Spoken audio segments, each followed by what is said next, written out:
হরে কৃষ্ণ। আজকে করব কুলে শাকের বড়া করব। তার জন্য নিয়েছি কুলেখাড়া শাক। এক আটি কুলেখাড়া শাক আমি সিদ্ধ করে জলটা নিয়ে নিয়েছি, এই যে শাকগুলো রেখে দিয়েছি।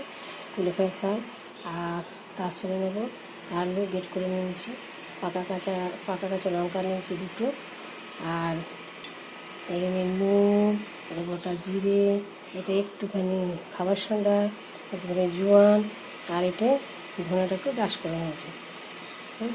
আর এই উপকরণগুলো সব একসাথে মেখে নেব। আর দেবো তোমার 2 চামচ বেসন, নিয়ে এটাকে মেখে নেব।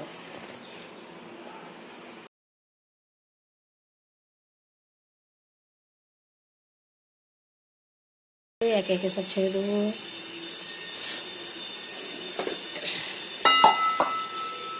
রেডি হয়ে গেছে, যে এইভাবে এইরকম হয়েছে, যে এটাকে মেখে নিয়েছি, সব উপকরণগুলো দিয়ে আর মেখে নিয়েছি। একে একে সব ছেড়ে দেবো।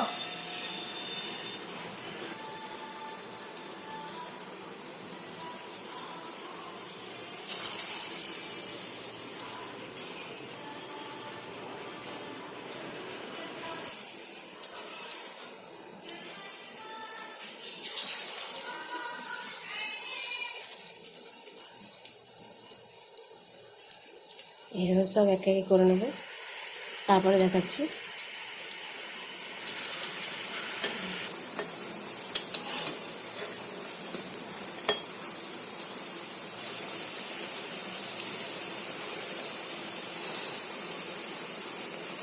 এইভাবে সব করে নেব।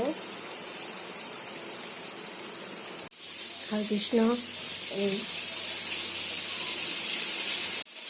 হরে কৃষ্ণ। এইভাবে কুলেখাড়ার পকোড়িগুলো হয়ে গেছে। এইভাবে আমরা করে খেয়ে দেবো। এইভাবে করে নিয়েছি, আর আমি একটু পাকা কাঁচা লঙ্কা দিয়ে ফেলেছি, আর ছোলা কাঁচাগুলো ফুটে নিয়েছিলাম। এইভাবে করেছি আমি। এরপরে আপনারাও করে খাবেন, আর বাচ্চাদেরকে করে দেবেন। বাচ্চারা তো এমনিতে খেতে চায় না, কুলেখাড়া শাক এইভাবে করে দেবেন।